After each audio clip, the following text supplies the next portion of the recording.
So, what is love? How do we experience love? How do we attain love? Or obtain love? I guess attain and obtain are words, right?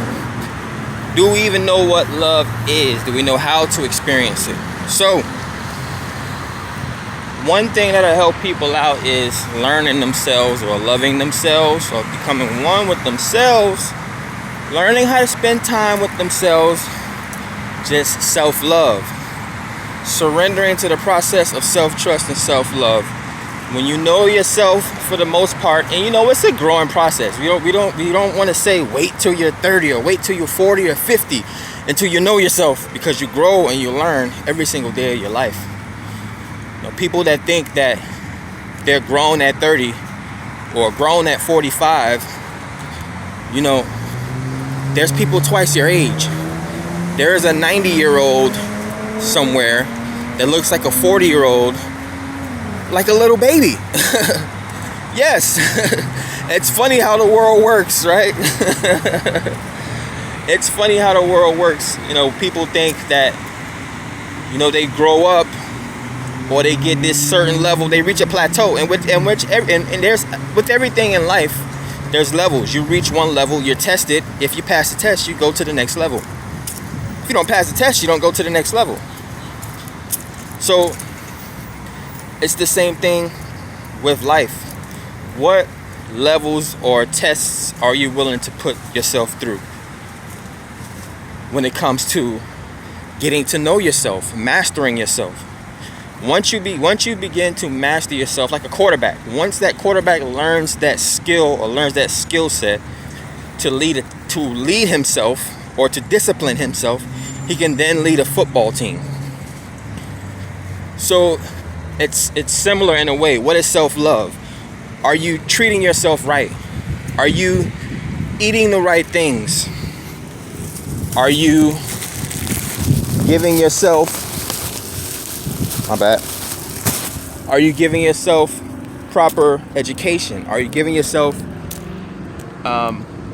proper nutrition? Are you giving giving your person self-care daily? How are you loving yourself? How are you experiencing everything this world has to offer you? You were put on this planet for a reason. That's why you have all 5 senses. To experience the world, to experience taste, to experience touch, smell, sight, all these things. Mastering your senses. Love yourself, man. Keep your body fit so that when you're 40, 50 years old, you don't feel like an 80, 90-year-old. Treat your body right. You are what you put inside your body and how you treat your plate. Come on, you gotta learn some. You gotta kill the flesh, man. That's how you make the spirit stronger. And you don't even necessarily have to do it that way. It's just, there's a certain even flow on these different spectrums and different practices. It's temperance, it's balance. You can go all in on one end. That's fine, you can do that. But you have to realize that you're going to be lacking in something. It's like when a man decides he wants to build an empire. There's going to be collaboration at some point, yes, of course. But distractions? That's going to be a no-no, like a big no-no. There's a reason why certain spiritual, and I'm learning this now, and it's part of my karma. Too bad I already have those contracts in place. It's part of a spiritual, and that's one. The doctors, when they gave me the liver transplant, they told me I'll never be able to have a family and kids and friends and all these other things that I wanted to have in life. But then when I look, and I think they tried to kill me. They probably knew that I was some type of walking prophet or something. They tried to kill me. But I've come to realize, and I spoke about this in the past, when an oracle or a psychic, they usually are virgins. When you read about them, just like children are pure and innocent. That's why they are always oracles. They can see spirits, they can see things, they experience life and its joy till its fullest capacity without a care in the world. So when it comes to oracles, and they have sex, they lose their powers. You can only explain it so much in a bedtime story or some type of Twilight book or something like that. Kids are draining, man. And that's the thing with the angels. The angels were not supposed to come down to the planet Earth and have sex with mortal women and create Nephilim, half angel, half man. They were not supposed to do that. These were very terrifying giants that wreaked havoc on the world. Rightfully so. But yeah, it's, when an oracle has, when she's no longer a virgin, she starts to lose her power, and kids are the same way. It takes great concentration to be able to guide people, to see the past and to see the future, or to take on the duties of. And it's so weird, it's so oxymoronic, like, because it's like, on one end you can't have a family, but at the same time you're expected to lead the world. Kids are very distracting. They take up a lot of time. They consume a lot of your energy. So that's why it's not encouraged for soothsayers and oracles and psychics to have children, because it takes them outside of themselves. And again, it's a big Pandora's box. But children are a blessing, no doubt. Like, it's certain things about life that people will never understand. All these philosophers want to write all these rules and regulations, and we're supposed to just follow them blindly like sheep. But until you actually experience the joys of being a parent, no matter how many complaints that you have, that's one of the best feelings in the world. Hopefully no one can take that away from you. But yeah, it's one thing to not have children and to look forward to having children and kind of empathizing with people with children, but you'll never understand that feeling of actually having a child when you have a child. So that's basically all I wanted to talk to you guys about today when it comes to the first part of the series. I didn't really get a chance to kick it off as nice as I want to. I left my house a little bit late today to go out and try and get some things done, and while I was recording the video I saw some things, and so I am just recording the second part of the video. So I don't know, I can't remember how long the other video was. It's probably going to end up being probably like about a 15-minute video altogether, but it'll be back-to-back uploads. Not going to take the time to splice them together just yet. Still getting used to my new touchscreen foldable laptop. It's so raw. It's like a tablet. No, it's not like a tablet. It's like a laptop, but you can like fold it all the way on its back and just use it as a touchscreen. It's so cool. And yeah, downloading, moving all of my programs and my apps and all my business from my Android over to my Apple iPhone. So I haven't really been doing other than this is probably like these recordings were the only ones I did today. So hopefully you guys enjoyed my rant for today. I had to go out and get me some potion. Different things. And the moon is out right now, actually. We are in the middle of the day. Yeah, I've had a weird day. I've literally been up all day daydreaming, watching animals, watching bugs literally crawl all over my body.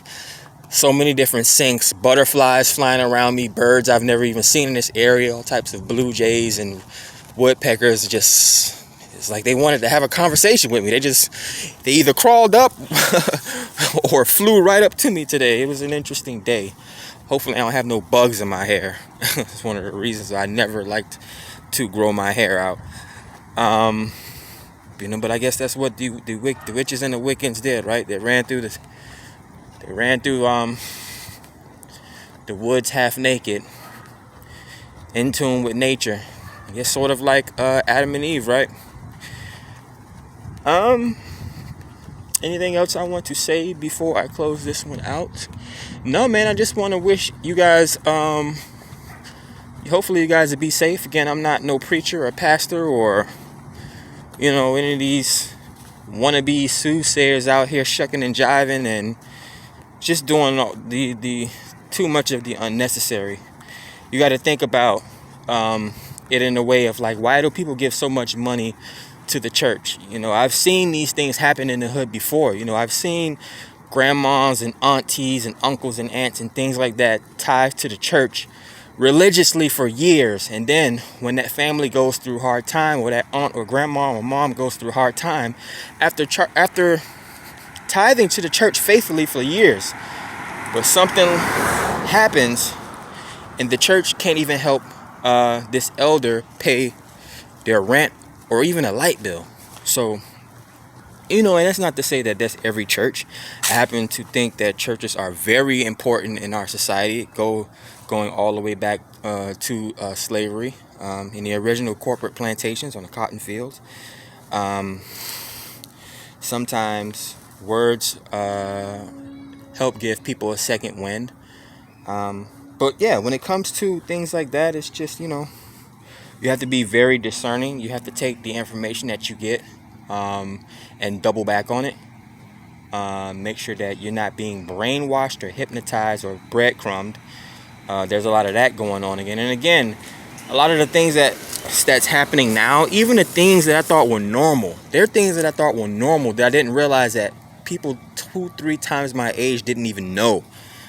And I'm just like, what am I, just like this walking vessel, like this walking channel? I wish I would have knew this 20 years. I wish I would have knew this when I was 14. But again, I think I did knew all this crazy stuff. It's just that either I was not articulate enough. One thing did happen after I experienced that life and death situation, which I actually did cross over before I came back. It was a 12-hour surgery, invasive surgery, of course. It's a liver transplant. Your body's not supposed to be opened up. But before that whole experience, I guess I was kind of a shy person. I mean, I was definitely popular. People always told me, your name sounds like a famous name, Antonio Williams. And the teachers used to love me. Everyone just loved me for some reason. But, it comes with the name. He who was highly praised. Labels and titles matter, the important ones. Yeah, and after I had that surgery, I don't know if it was the millions of medications that they had pumped through my system while I was in the children's ICU, but I definitely blossomed more socially. I began to be able to express myself more going through that tragedy, I guess you would kind of say. Like, I came out of my shell more. And then it just progressed over time as I got older. I just, became wiser and wiser, I guess. Or I guess stupider and stupider. We think we're getting smarter, but as a culture, as a generation, as a movement, we're getting dumber. And it's so upsetting. Not unencouraging, though. It is quite a test. It is quite a fight. It is quite a challenge to educate my people. They catch on slowly but surely. I had this one girl or woman. Memories, man, memories. But yeah, I had this lady. She messaged me on social media, and she was like, "Yeah, I'm reading tarot. I was encouraged to buy a tarot deck." She purchased a tarot deck. It was so interesting, enlightening to see how my work or the things that I do touch or affect people. You never know who's watching you at what time. I've ran across many celebrities in my lifetime. Many celebrities in my lifetime. I mean, I live in Florida. I was in Miami. Miami is a tourist city. So people come in and out of this state or this city to see and experience things. So all throughout my life, I've ran and bumped into stars, scuffed their shoes in the club. I didn't even know you was. Why are you so low key in this club? Freaking Slim Thug. After he cut his braids off, trying to chill in Miami. Why are you trying to talk to my stepsister Idris Elba? She's going through her gay stage. Just other different things. I ran into Kimbo Slice a million times. White boy from Flavor of Love used to sell t-shirts on South Beach after he got off the TV. I've seen things. I don't have to go out to experience things. Things come to me. But that's just how life is. People can't talk like this. People can't talk the way I talk. This is one of my first videos that I put out. People didn't like the way Jesus was talking. People are never going to like the way you make them feel if what you're saying is not aligning up with their beliefs. But again, it's your testimony. It's all about you. You get it out. You pick your teachers. You pick the people. You pick your life experiences that you want. You pick your surroundings, man. Be God body, be all knowing as much as you can. That's why it's good to learn something new every day. When I joke and say I'm all knowing, that's because I try and learn something new every day. When I say I'm omnipresent, or God is omnipresent, it's because I'm traveling worlds. If I'm awoke, I'm awake. If I'm asleep, I'm in the dream world. If I'm on social media, do you know how many different apps and social media pages and things are out there? I'm traveling through all these things, all these planes, all these dimensions. So, don't take what I say as it's some weird mumbo jumbo. Think practically. Practical magic. That's what we're here to do. We're here to make the world a better place. Take our experiences back up to the twilight. Like I said, God makes mistakes sometimes. So he sends his messengers here, or he creates man in his image to come down here and experience things, to try to better things. So that when we leave this planet, just like when aliens make crop circles, they come from the stars and they so-called map out these things, in farmland. It's the same thing. If God has an instruction book when he looks down on a planet, he put his essence into Jesus. He walked this plane. You don't want to do that again. You don't want to keep doing that too many times. But enjoy your likeness, man, and enjoy your life if you can. Be safe and be the best that you can be. Love.